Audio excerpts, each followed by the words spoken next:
নিকৃষ্ট বাচ্চা, ছি ছি ছি ছি, এত বড় বেয়াদব।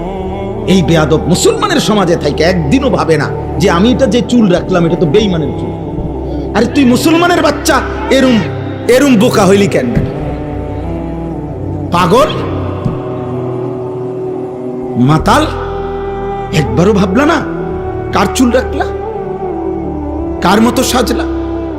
24টা ঘন্টা এক ওয়াক্ত নামাজ পড়লা না, একটা সেজদা দিলা না। বিশ্বাস করেন আমার এটা মনে হইলে শরীর কাঁপ দিয়ে ওটা। আরে রীতিমতো আমি অবাক লাগে আমার কাছে। আর এটা কয় কি, কিভাবে সম্ভব? এটা মানুষের বাচ্চা কেমনে হয় আমি এটা বুঝিয়ে নাই। এক ওয়াক্ত নামাজ পড়ে না, মুসলমানের ঘরে এত বড় জানোয়ার। আস্তাগফিরুল্লাহ, আস্তাগফিরুল্লাহ।